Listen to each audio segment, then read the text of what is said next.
The crest and crowning of all good, life's final star, is brotherhood, says Edwin Markham.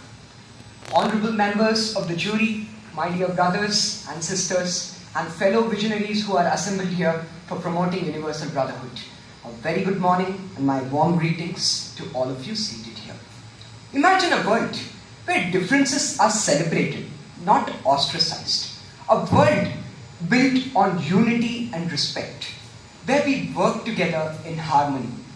This is the dream of universal brotherhood. Guess who can make this a reality? We do. Youth, young, energetic, full of fresh ideas, can make this a reality. Why do I say this? Two reasons. According to the UNCCD reports 2023, it states that the quarter of the global population is filled with youth. That is why I believe that youth can make a significant difference. Second reason, the future is going to belong to our generation. So it's our responsibility to shape it in the best way possible. Let's see how youth can be the driving force behind this dream. When I thought about this topic from an all-round perspective, I believe that everything will fall under four aspects.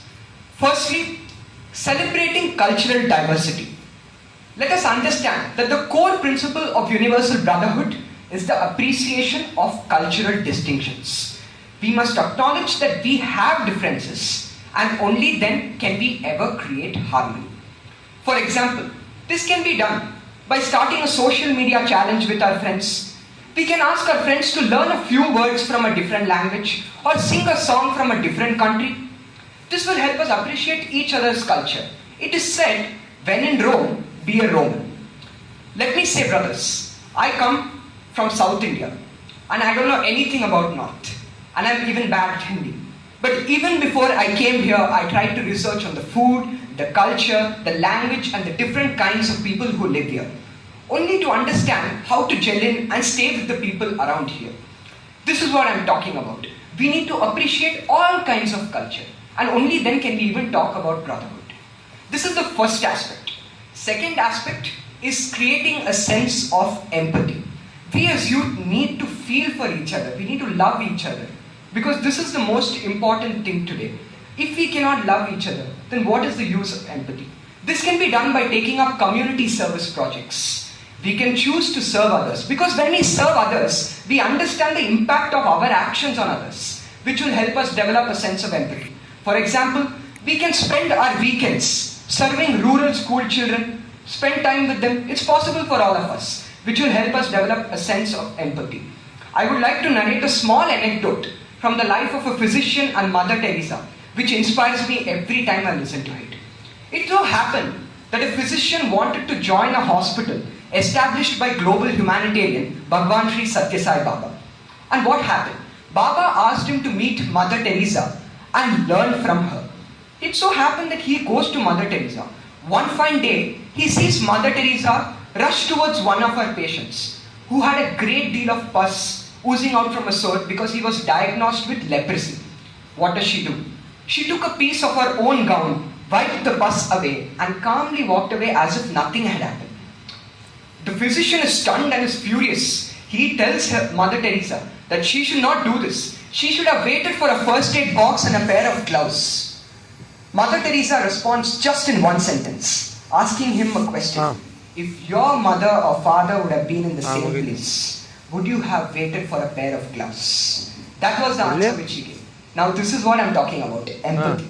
It doesn't mean do not take precautions, but if the need arises, we should step up and help people. That's the only way we can practice this. This is the second aspect. The third aspect is promoting shared values and unity. Let us build bridges of understanding, not walls of division. This is the most important thing. This is very easy to practice for us as youth. Imagine, if I am talented in music, I should teach music to someone else. If someone is an artist, he should teach painting and drawing to someone else. In this way, we will exchange our talent and learn from each other, thereby building mutual trust and respect. The last and final aspect which I want to talk about is understanding the potential of youth.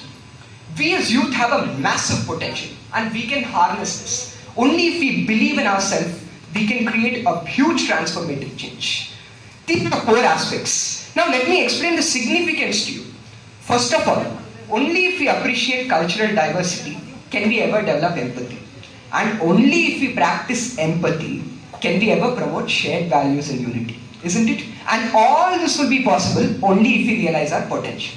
Isn't it? I'm sure you all will agree with me. So this is why I believe that these four aspects are crucial. However, I would not deny the fact that there could be many other ideas. So many speakers quoted many ideas. Even their ideas are true, and this is just my opinion. We have made significant strides in many areas to promoting brotherhood. But however, we need to address few challenges to reach our full potential. The first challenge we face is deep-rooted prejudices every day, even today. Despite anti-discriminatory laws, there are biases based on religion, race, nationality, caste, so on. What is the solution? If you would ask me, I suggest that focus on achieving shared goals common to each other. This is the only way we can promote unity, because when we work together, we get the spirit of teamwork. It is said together everyone achieves more. That's the full form of team. So it's important that we work as a team. Thereby, there is no individual dictation and it feels more like a partnership. The second critical challenge we face today is political conflict. Okay, I want to practice brotherhood, but what if on a national stage there's a political conflict going on? What's the solution? We as youth must act to abolish war. I would like to say in capital letters that war has done no good to the world today. It's all only about conflicts. We must teach the next generation that through peaceful dialogue and negotiation, conflict can be solved. This is the way we can promote peace. When I think about this, I remember an important example from history, and that is of Emperor Ashoka, a compassionate human being, an able administrator, a visionary. Need I go on? What is not to admire in this personality?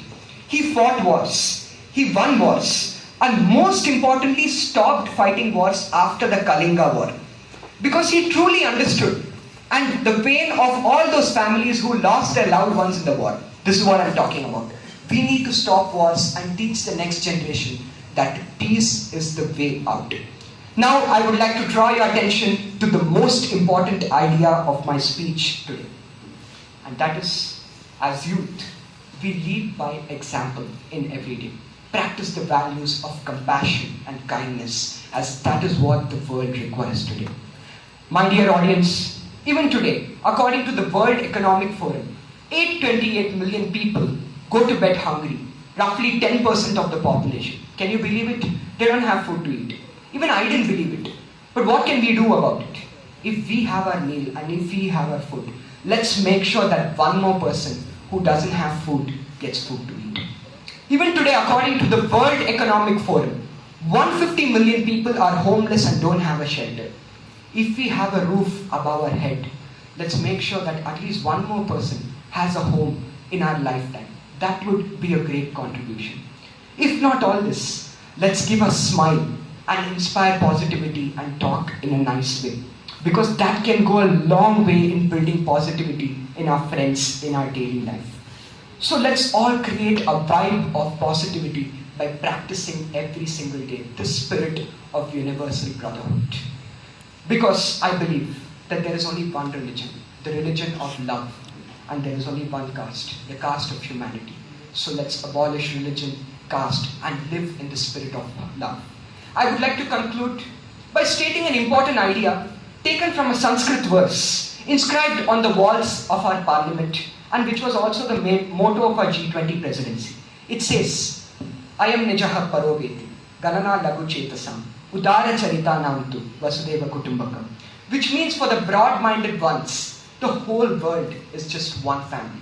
Imagine, if we as youth embrace the spirit every single day of our lives and lead our life based on the principle that we are one world and one family, then all conflicts will definitely come to an end, and this dream of universal brotherhood will become a sure and short reality in our lives. Thank you very much.